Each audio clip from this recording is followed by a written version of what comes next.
Alors Jean-Paul, j'en profite d'être avec toi là dans ce hall de la Canton Fair, de la 136e édition, pour te poser des questions, enfin plutôt te demander quel est ton processus, quelles sont les questions que tu poses soit aux fournisseurs. Tu vois, nous on vient, on leur dit voilà les questions à poser, on a entre 5 et 10 questions qu'on pose aux fournisseurs pour avec les warnings, tu vois, moi j'ai posé quelques questions tout à l'heure quand on était sur les stands. Ouais. Toi, qu'est-ce que tu poses comme question aux fournisseurs? Qu'est-ce que tu conseilles aux membres qui viendraient à la Canton Fair, que ce soit avec un agent ou tout seul? Qu'est-ce que tu donnes comme conseil? Quelles sont les questions que tu poses aux fournisseurs? Alors, premièrement, je demande où il se trouve l'usine. D'accord, très bien. Après, je demande le produit, le MOQ, l'emballage, le packaging. Ouais, j'ai vu ça. Et le délai de production.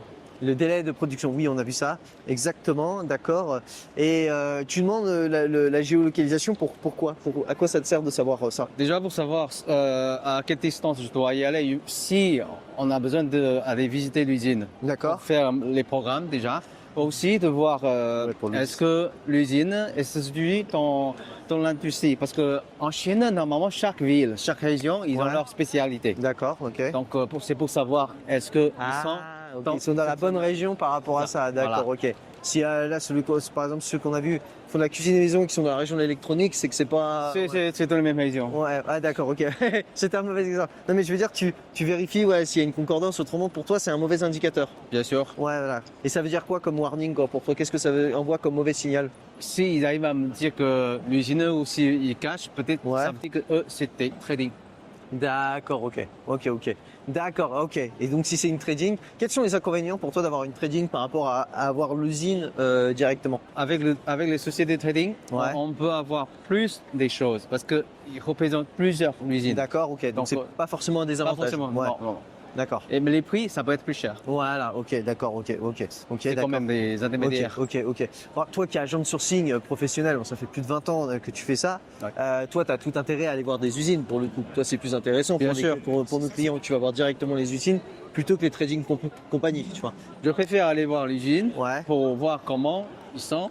Ouais. L'atelier, c'est propre ou pas. Ouais, d'accord. Les ouvriers, est-ce qu'ils sont professionnels? Ouais, super intéressant. Ouais, d'accord, ok. Et aussi voir les stockages. D'accord. Donc toi, quand tu vas voir l'usine, justement, tu regardes les machines, tu regardes si elles sont récentes, anciennes et tout.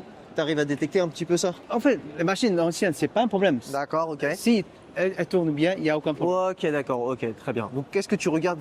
Par exemple, une usine que tu as déjà éliminée, que tu dis ça, je vais pas travailler avec eux, c'est à partir de quels sont les warnings justement? Alors, donc, je visite une usine, je vais voir leur showroom pour voir les produits qu'ils font. Exactement, c'est ce qu'on fait. Après, à l'atelier, pour voir les machines, les équipes qu'ils ont, et le produit fini. Et le stockage. Est-ce que c'est propre? C'est bien gardé dans un endroit propre? Ok, parfait, d'accord. Après, cinquièmement, c'est voir l'emplacement où on va charger le conteneur. Ouais, d'accord, ok. Et est-ce que toi, alors moi, c'est une question, vraiment, j'ai aucun recul dessus. Est-ce que c'est important la géolocalisation? Parce que, par exemple, les usines, généralement, elles vont être un peu plus loin que les villes. Déjà pour pas polluer, et puis pour le prix aussi que ça coûte. Est-ce que si c'est trop isolé, pour toi, c'est un critère, dans le sens où ça va être loin d'apporter, tu sais, au port ou à l'aéroport? C'est un critère? Ça, c'est un souci. S'ils sont loin du port. Voilà. Parce que le trajet, quand il est lent, le transport il est lent, il coûte plus cher. Le prix, aussi la sécurité des marchandises qui sont gérées dans le conteneur. Super, ouais, intéressant. Si on veut faire le groupage, si jamais on fait le groupage,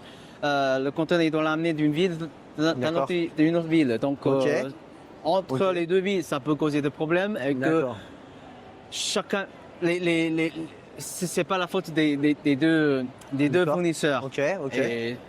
Ça donne des problèmes. D'accord, ok, très bien. Et moi j'ai une question, par exemple, en fait, je vais t'expliquer un cas.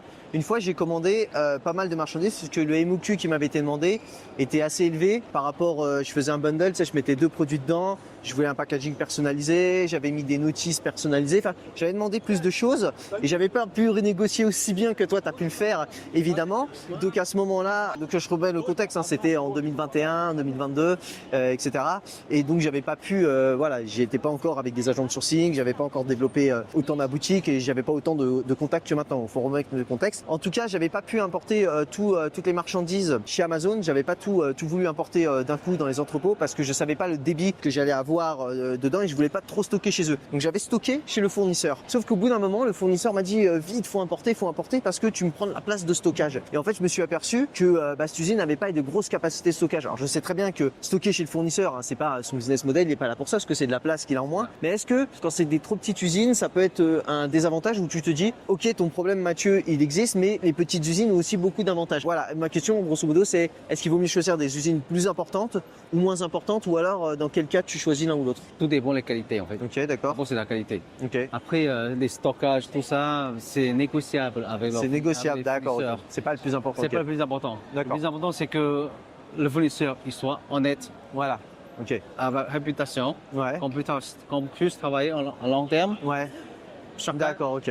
Ok, très bien. Et puis pour me tirer une balle dans le pied, à l'époque, j'avais pas tout, comme je vous dis, tous ces contacts. De toute façon, nous, on a des entrepôts intermédiaires, donc on peut entreposer votre marchandise et faire de l'expédition, justement, comme je viens de préciser, si vous voulez pas tout envoyer pour X raisons en France. Nous, on a des entrepôts. D'ailleurs, en ce moment, on est en train d'en chercher un pour l'acheter, pour posséder vraiment nos entrepôts et être totalement indépendant. C'est un autre sujet, mais pour vous dire que ça, on est en train de le mettre en place. Donc déjà, nous, on peut le faire. En ce moment, on a déjà des entrepôts, des partenariats avec qui on travaille depuis des années. Mais ce que je veux dire par là, c'est que moi, en fait, justement, je me posais comme question, in fine, à cause de ce problème où l'entreprise n'était pas si importante que ça, je me suis dit, moi, je veux travailler qu'avec des grosses usines. Mais vraiment, en fait, les petites usines peuvent être très intéressantes aussi. Pour les MOQ aussi, peut-être. Parce que vu qu'ils sont moins gros, ils ont peut-être moins gros clients. Donc, ils sont plus à même de travailler avec des gens.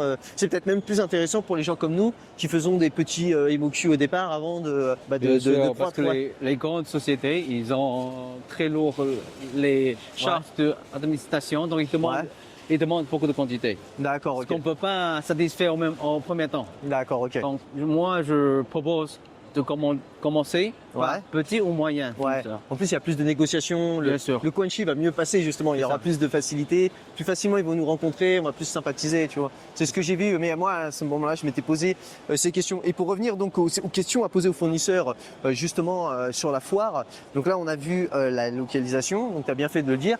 Après, tu nous as parlé justement des MOQ, parce que c'est important, nous, par rapport à notre business model, de négocier des petits MOQ pour pouvoir tester le produit, parce que comme je vous dis, on ne transforme pas, nous, le business model, on essaie juste d'adapter l'écosystème autour. Et justement, c'est pour ça qu'on a des partenariats avec des usines de packaging, on peut faire des MOQ de 50, 100, voire j'ai même vu 20 la dernière fois. On essaie de trouver des usines qui sont capables de faire des produits en petite quantité. On a des partenaires de transport, etc. Donc on ne change pas, nous, la méthode de faire une petite quantité autour de 1000, 1500, 2000 euros pour se lancer, pour pas prendre de risques. On va pas faire des MOQ de 3000 et quelques. À part, c'est évidemment, comme j'ai pu vous présenter des produits qui coûtent 1 ou 2 euros, ou 1 ou 2 dollars, toute proportion gardée.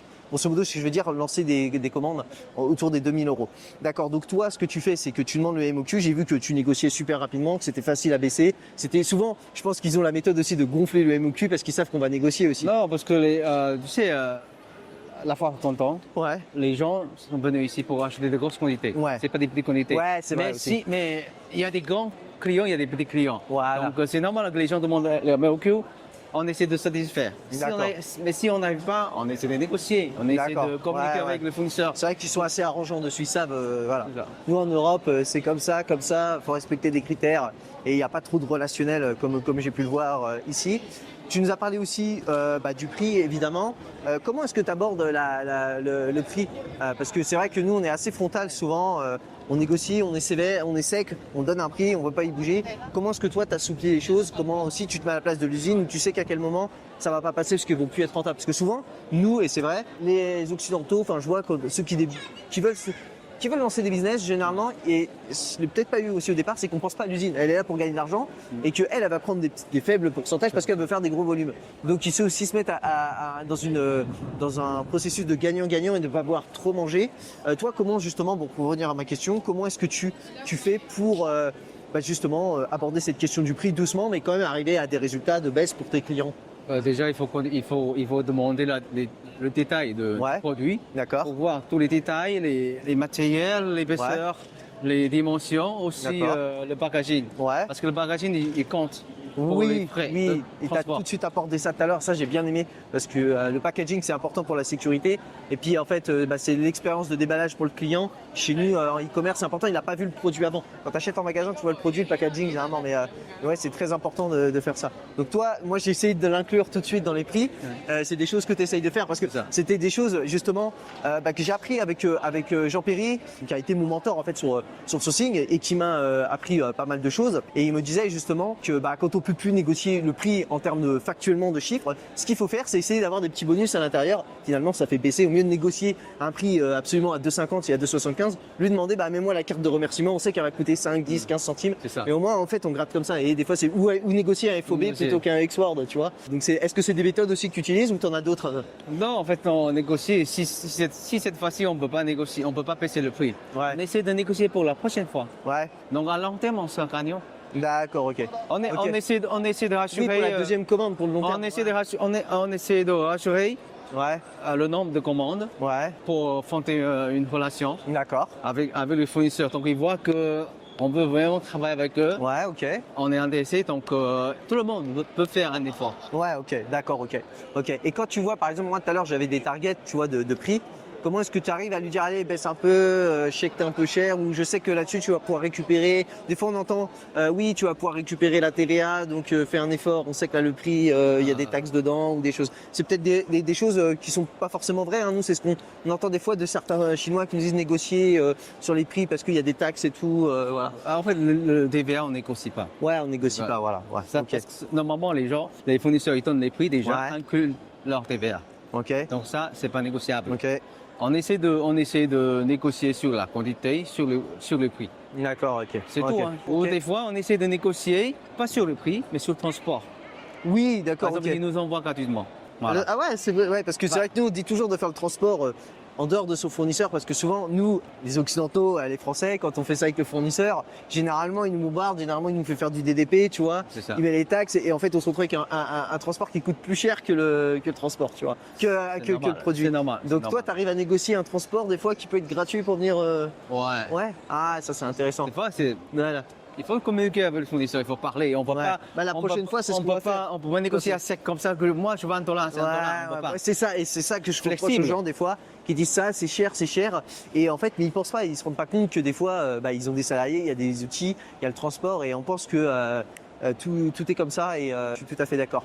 Mais on fera ça, on essaiera de regarder la prochaine fois si on peut négocier sur des produits là sur la phase 3, ou si on voit qu'on peut pas plier le prix sur les produits, mais que moi j'ai des targets parce que je sais à partir de quand ça devient moins rentable, on essaiera de voir pour le transport parce que c'est aussi un coût qui est important. Et tu as vu tout à l'heure aussi, j'ai essayé de négocier les délais. Ouais, Parce que quand tu n'as pas ça, en fait, le temps c'est de l'argent. Hein, donc si tu négocies un temps de production qui est plus court en essayant d'être prioritaire, à ce moment-là, en fait, tu as besoin de commander moins de quantité et donc au final, ça te laisse plus d'argent pour lancer un deuxième produit, etc. Donc au final, ça te fera plus d'argent par la suite. Il faut vraiment activer tous les leviers. Donc on a vu la géolocalisation de l'usine. On a vu les MOQ, on a vu le prix. Est-ce que tu en as d'autres, des choses que tu demandes aux fournisseurs Aussi pour le packaging, en ouais. fait. Ça c'est important. Moi, il s'agit de l'impression. Ouais. Donc l'image qu'on veut imprimer, Ouais. locaux, les contenus qu'on voulait imprimer là-dessus, il faut bien communiquer, D'accord. confirmer, parce que tout ça, c'est un prix. Oui. Donc, on ne peut pas négocier sans tous les détails. C'est vrai, c'est ce que tu t'es dit tout à l'heure, je voulais négocier quelque chose et tu m'as dit mais on n'a pas tous les éléments. Donc c'est vrai que, et d'ailleurs c'est ce qu'on peut reprocher quand on est débutant, hein, moi-même je l'ai fait, c'est qu'on négocie des choses et puis après on se rend compte qu'on n'a pas mis tous les éléments qu'on rajoute et ça énerve des fois les fournisseurs ça. Et des fois c'est même eux qui peuvent mettre court à la fin d'une discussion parce qu'en fait ils en ont marre, ils perdent plus de temps et on leur rapporte moins que le temps qu'ils ont passé. Et c'est vrai que quand on veut négocier, c'est bien de venir avec un cahier des charges où on a tout mentionné dedans, demander c'est vrai une vision globale pour avoir une vision déjà, si tu te dis 5 €, tu sais qu'à partir de 3 € tu es plus rentable, bon, tu laisses tomber. Mais c'est vrai que si tu négocies un packaging et que je dis et que j'essaie de négocier et qu'on se rend compte qu'on lui a pas dit que c'était un packaging comme tout à l'heure pour du e-commerce qui n'était pas le même coût que un packaging qui est juste là pour présenter dans une échoppe, voilà, parce qu'on a vu que nous on a négocié tout à l'heure avec des fournisseurs qui faisaient Walmart, qui faisaient Carrefour, voilà, c'est des produits que vous pouvez voir dans la grande consommation. Nous on va les mettre en ligne. Mais ce que je veux dire c'est que les packaging sont faits pour être pris dans le commerce, mettre mettre dans le chariot et à les mettre dans le coffre de la voiture. C'est pas du tout les mêmes. Et donc il faut absolument lui dire parce que le fournisseur ne peut pas le savoir. Là, il y a une multitude. On est sur la foire de Canton, mais bon, après on visite des usines toute l'année pour. Donc à ce moment-là, les gens quand ils nous reçoivent, ils savent pas ce qu'on vend. Est-ce que c'est pour des grandes marques? Est-ce que c'est pour des magasins? Est-ce que c'est pour vendre sur des marchés ou autre? Donc il faut leur préciser que c'est pour du e-commerce. Le packaging va être plus renforcé. Des fois, il n'est pas forcément moins cher parce qu'on a négocié des volumes, mais en tout cas, il faut leur préciser. Et c'est vrai que ça, c'est un élément qu'on fait pas au début, c'est qu'on négocie et puis après on revient et ce jeu-là, et les fournisseurs n'aiment pas. Ouais, je suis d'accord avec toi. Aussi sur le contrat, il faut tout préciser. Tout préciser, tous les détails, ce qu'on a parlé, ce qu'on a, exactement, ce qu'on veut. Il faut mettre de façon factuelle quand on signe. Comme ça, s'il y a un problème, on sait que c'est écrit. Et on pourra pas lui dire inversement, le fournisseur pourra pas dire que c'est de la faute d'un tel ou d'un tel. Okay. Après aussi, oui, pour la garantie aussi. Est-ce que les produits ils ont garantie? Oui, ça dépend des produits. Il y a des produits qui n'ont pas de garantie. Il y a des produits qui doivent avoir des garanties. Ouais, d'accord, ok. Comme les produits, par exemple, électroniques. Électronique, voilà. Dans le norme CE, il y a un CE ou Roche. Ouais, ROHS, ouais. Et après, c'est le délai de garantie.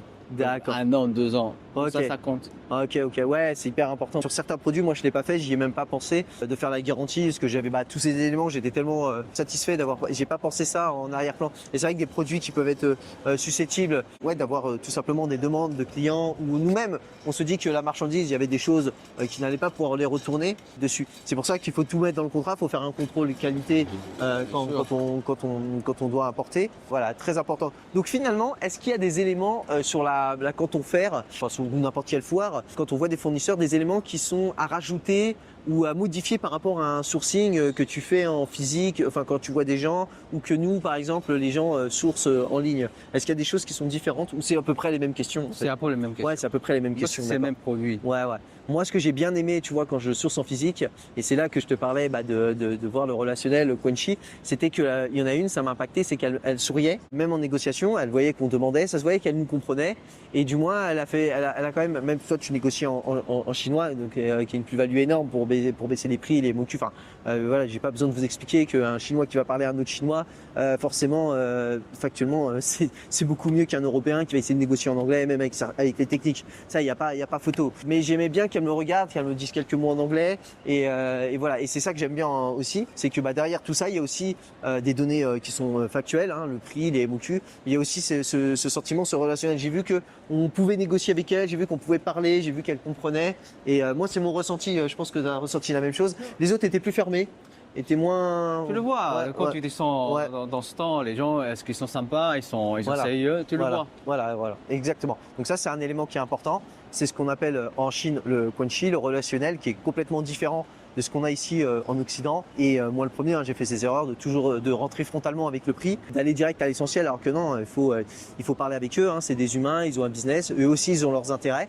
On peut avoir des conflits d'intérêts. Le but de tout entrepreneur, de toute personne qui veut faire du business, c'est de savoir négocier, de trouver un terrain d'entente à court terme et puis aussi à long terme. Voilà. Donc un élément à rajouter, parce que là, c'était très enrichissant.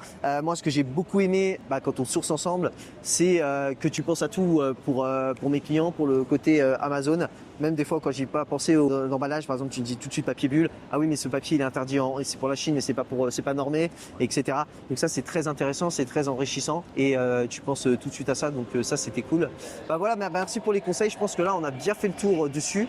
Puis moi, je vous dis rendez-vous à une prochaine vidéo. Voilà, c'est un format un peu, on va dire vlog. C'est sur la canton-fer, on s'est pas posé, il y a pas de setup, c'est en direct. Vous voyez là, il y a pas de, je vous mens pas, on a la canton-fer. Donc on a fait ça en direct, mais c'est à chaud. Là, on a négocié et je pensais à ça au conseil qu'il a donné pour sourcer ses fournisseurs, que ce soit la canton-fer, que ce soit des usines. Vous donnez les tips d'un agent de sourcing, comment est-ce qu'il fait pour négocier des prix qui sont bien inférieurs à vous ou moi quand je source sur des plateformes comme Alibaba ou un 6 puis 8 voilà dessus. Et là en direct avec un agent de sourcing, justement, j'en profite pour vous dire que j'ai pu passer au travers de problèmes que j'aurais rencontrés en sourçant surtout sur un 688. J'insiste, c'est une plateforme qui est destinée au marché chinois, qui n'est pas destinée au marché européen. Mais ça ne veut pas dire que les produits ne vont pas être aux normes. Mais quand on source comme ça et qu'on s'en aperçoit pas, on a eu des cas où les produits, en douane, tu peux avoir des problèmes. Bien sûr. Je pense que tu confirmes ce que je dis sur un 688. Ok, super. Merci beaucoup.